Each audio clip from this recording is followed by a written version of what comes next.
Assalomu alaykum, hurmatli kuzatuvchilar. Hovlimdagi gulzorimga xush kelibsiz. Hammalar yaxshimisizlar? Uy-ichilar tinchmi? Nabiralar, o'g'il-qizlar, o'zingizlarda sog'liginglar yaxshimi? Kunlarimiz ham ancha salqinlab qoldi. Gullarimiz ham mazza qilishyapti. Xudoga shukr, shukrlarda yashab turganimizga. Bir kun men sizlarga mana shu fikus gulini ko'paytirishni ko'rsatmoqchiman. Qora shahzoda. Mana bu gulimi bo'ylari 70 sm.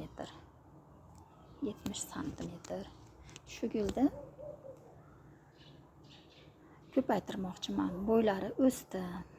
Yonida shoxi bor edi. Shu shoxini bahorda bu kattasini olmadimda, katta tanasi, katta bo'yini olmadimda, kichkinasidan boshladim. Mana bu tanasiga shu stakanchikda, shu usulda foydalanib masherga o'rnatdim. Kichkina stakanchik qilmadim. Salafanga ozgina tuproq solib, shu 1,5 oy, 2 oy shunga ko'p qo'ydim. Tomir chiqargandan keyin kesdim, mana shu yerdan kesib oldim. Shu yerdan tomir chiqararmikin, novda chiqararmikin desam, kurtak chiqararmikin desam, bu yerdan chiqmasdan turib, bu yerda qatib turibdi. Bor shu yerda novda. Mana ko'rinyaptimi sizga? Mana bor novdasi. Kichkina ko'rinyapti. Shu tagidan novda berdi mana.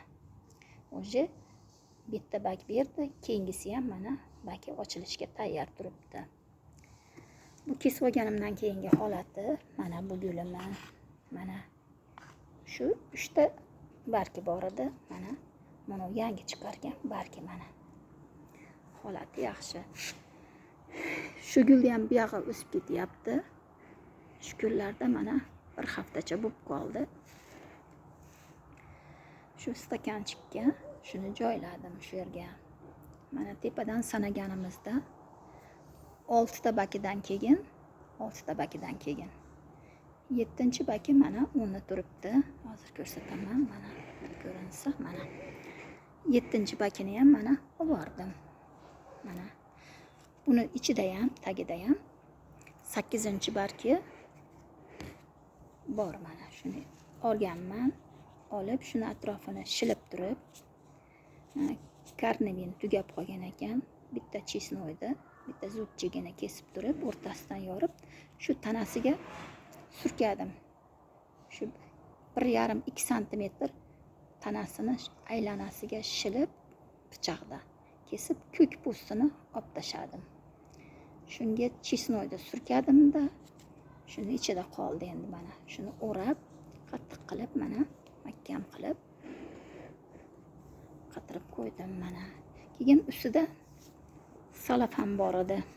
Mana hozir ko'rsataman. Shu salafanni yopganman. Hozir sizlarga ko'rsatish uchun shuni oldim, mahkam qilib. Mana mahkam qilib bog'lab qo'yishimiz kerak.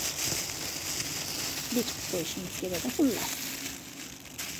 Shunday qilinsa, mahkam qilib baylab skoch bilan tepadan ozgina bir ikkita teshik qo'yib qo'ysak yaxshi. Keyin o'zim chiroyli qilib keyin yopib qo'yaman hozircha sizlarga ko'rsatish uchun holatini. To'g'ri ko'rayotgan bo'lsangiz, siz uchun olyapman bu videoni. Shuni mana shu tepasidan ozgina bir ikkita teshik qo'ysangiz, havo aylanib turadi.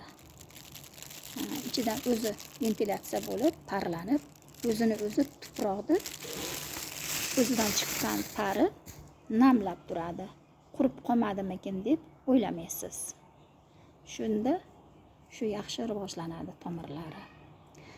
Tuprog'iga keladigan bo'lsak, mana shu tagidagi tuprog'idan olib men mana shundan joylab qo'yaverdim. Nimaiki perlit, vermikulitlar buni ichida bor, hammasi joyida. Yengil tuproq, unumdor tuproq bu har qalay. Qattiq tuproq emas. Bilasizlar, bu qora shahzodalar, fikus gullar bizi iqlimga moslashgan, bizi tuproqlarimizga adaptatsiyadan o'tgan, moslashib olgan. Uja universal tuproq emas. o'zimizga aralashtirilgan tuproqlarimizdan ham qo'shganman, chirindilar qo'shilgan, universal tuproq ham bor ichida. Hammasini aralashtirib ko'paytirganman.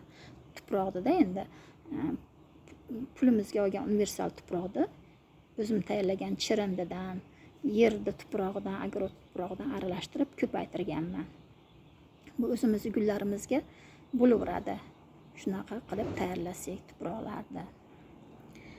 Endi mana natijasini sizlarga ko'rsatdim. Mana yangi olgan shoxdan.